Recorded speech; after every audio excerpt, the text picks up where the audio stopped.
Hey guys, hope you're doing well. So after probably 5 months, I'm back with a Q&A kind of a video. I want to make it short and precise and condensed. So it's going to be like 15-20 minutes, and I'm going to answer to your questions, give you some updates around what has happened for me during the last 5-6 months that I didn't publish anything other than, of course, the shorts and things for the podcast that I'm doing with three other co-hosts beyond the algorithm.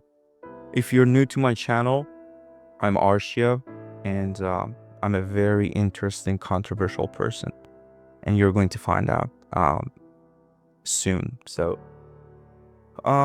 before starting with the questions, so what happened is I moved from London to Southampton, and it was really a hard decision for me to make because I love London. I mean, everyone knows me. Everyone who knows me knows that I like New York City, San Francisco, just because of Silicon Valley, Tokyo, and London. So, and Tehran as well. Like, these are the five main cities I would love to live and um do business and startup inside. So, it was a tough choice, but I think at this point, I would say it was maybe one of the best decisions I've made because there are so many talented people in this university that I met because I talked to a lot of people. And it really helped me to understand my path. And I kind of knew like what I wanted to do. I just needed some talented people to help me towards those missions. So what we did, one of the things that we did, I think, as you know, if you've been following the podcast, we started a podcast called Beyond the Algorithm, and the hope and the mission is to just make the audience, specifically the new generation, people within the range of 20 to 30, or maybe like 16 to 30, to ask questions. And this is so important to be able to ask questions and be able to um have a kind of open mindset to have a conversation and discussion with people. So I think that's very important. um the thing is, beyond the algorithm, I mean, we've published, I think, 5 episodes so far, and the other episode, the next episode, which is EP6, is going to be out soon, probably before this video. EP6 is going to be out, and I really encourage people to go there and follow the uh, not just to say follow or subscribe, but to just watch the videos and ask questions. Think about all the subjects. I think we did an episode on leadership. We did one on education, AI, technology. I think we did a broad one, the first episode on quantum and all these technological advancements that can affect us as human beings on this planet. So this is such a leverage for people to have access. And of course, we're working on how to pivot and how to market our videos as well. So stay tuned for that one. That was one of the things that happened. That was the new thing that happened to me during the last 5 months. Um, the other thing that we're working on with one of my co-founders is a new startup. So we're working on a startup that I don't really want to talk about it because I saw the question in question box, and one of the questions was, how's the startup going and what is your mission? So the whole startup is regarding deep tech. I don't want to go through the layers and etc. because I think at this point we're in stealth mode, so we don't want to really talk about it. But if everything goes as we plan, in the next 6 months, the first product, meaning MVP, is going to be out, which is going to have a huge impact on pharma, advanced materials, and all the physics-based sciences, so material sciences. And uh, it's going to be probably one of the best startups regarding the value that we add to GDP, the impact we have for the other startups and other scientists and technologists. So this is going to have this is going to be such an impactful startup and product. The name is KQML, and it's a deep tech startup. So bear that in mind. I'm not going to talk about it too much, but we are working on it. And of course, every startup has its obstacles and upside down and all these fluctuations regarding the team, product, strategy, execution, etc. But that's the beauty of a startup. Like, how do we define startup? The way that I define a startup is small group of talented people who are working on a mission. And that's the simplest way that you can describe like define the word startup. And the mission needs to be meaningful, needs to have societal, economical, and all the types of impacts that affect us as human beings. So that was the second thing that happened during the last 5-6 months. I started boxing again, which is something that I always wanted to do after like a year or maybe two. I used to do boxing. The people who follow me know that I used to do boxing when I was in Turkey back in 2021 or something. I don't really remember the dates, but I'm starting to do boxing again. I really want to have my first amateur fight, professional amateur fight, within a year. So I'm trying to work on that one as well. I mean, the good thing about martial arts and the whole boxing thing is it gives me such clarity, and like the dopamine hits is just undescribable. Like I really encourage people to go there and try to do some kind of martial arts. I do boxing because I don't like to use my legs and kick someone or someone kick me. Actually, that's better justification for why not doing something else like MMA. But yeah, so boxing was the third thing, and the whole um community in the University of Southampton. Back to the question of what's my mission is to gather talented people and collaborate on different projects that are meaningful for humanity. That's my whole mission. And I think if every person on this planet has the same um, responsibility merged with the pain tolerance and the pressure that they can handle, I mean, we would probably from being linear, we would go exponential regarding enhancements and technology, science, discovery, and all the things that matter to us, right? So I think everyone in the society should hold themselves accountable for what's their mission. Like that's such an important question. So let's go through the other questions that someone asked. Someone asked, if an AI can perfectly imitate human emotion, creativity, and moral reasoning, does it matter whether it actually feels anything? Damn, that's such a good question. Or is consciousness only valuable because we experience it? Damn, that's such a difficult question to answer because I've been talking to Daniel, one of my friends, and one of the co-hosts of Beyond the Algorithm podcast.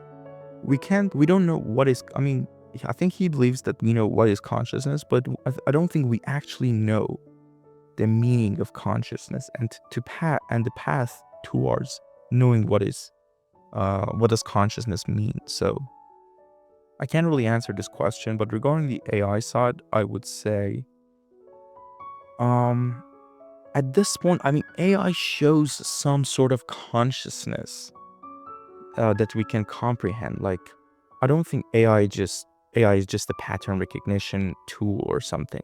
Of course, it can expand to some sort of biological being, inorganic being versus us, who are like biological.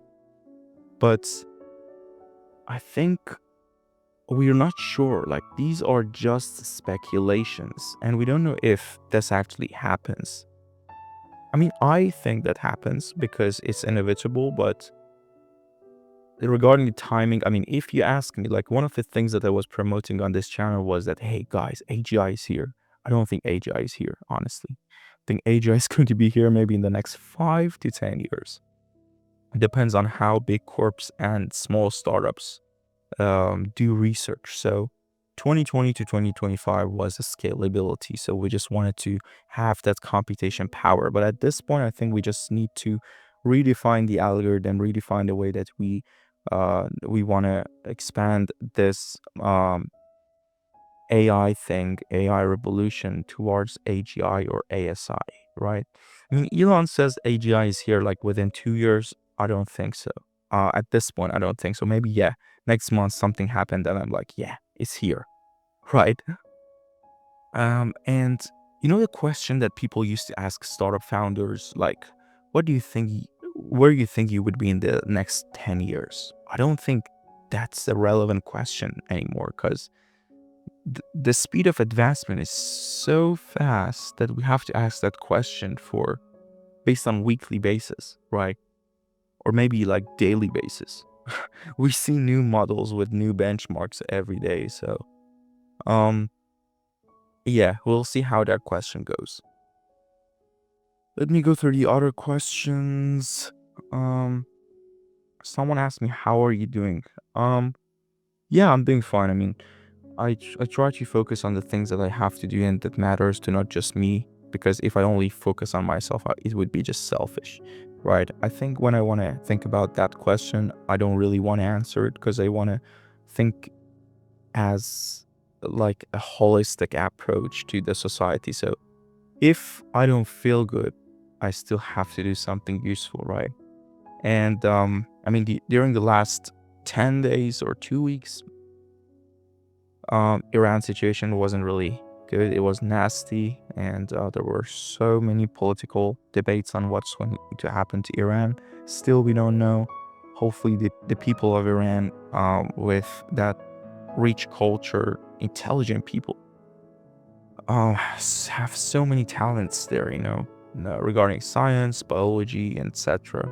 Hopefully, um, they will be free. They will have their human rights, and the freedom that they are asking for. And the world actually needs to listen to their voice and do some sort of action.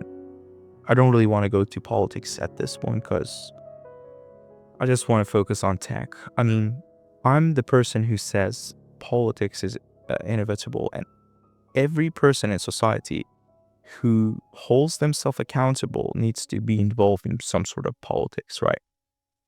Because the passion is science, the passion is engineering, but the responsibility is politics. And that's how I draw a line between politics and what I really want to do in life, right?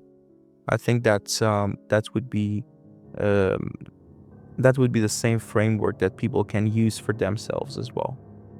Um, what other questions we have here? So many questions, man.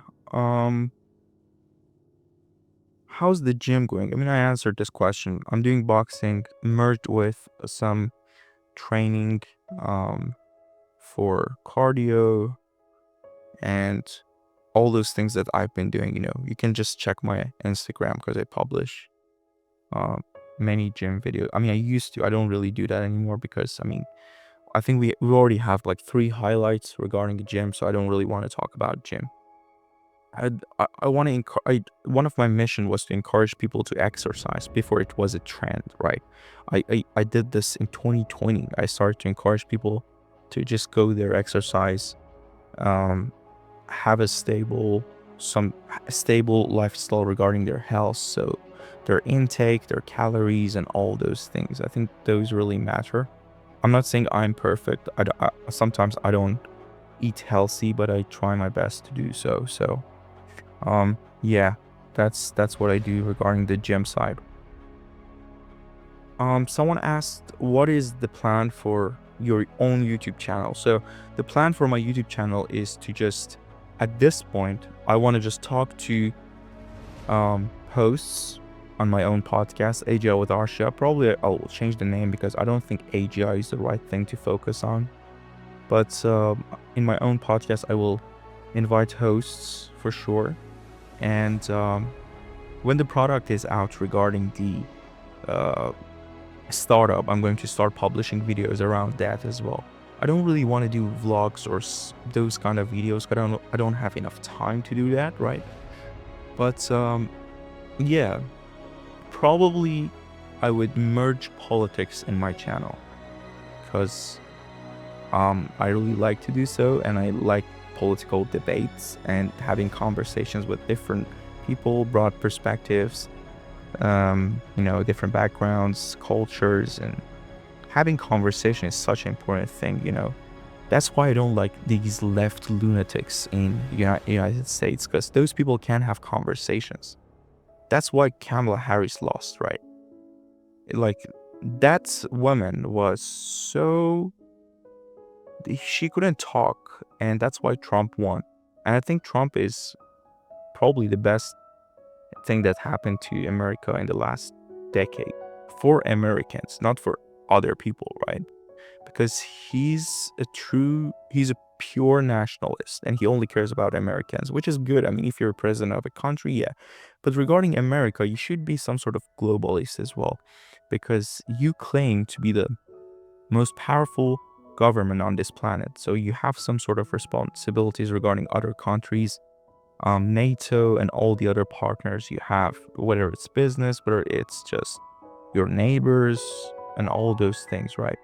So if he could, in the next 3 years or 2.5 years, if he could go from pure nationalist to be a globalist, that would be, I think, a better case for both America and other countries as well. Yeah, I think that would be. How long is it? It's been 16 minutes. I think that's enough for now. If you have any questions, just let me know.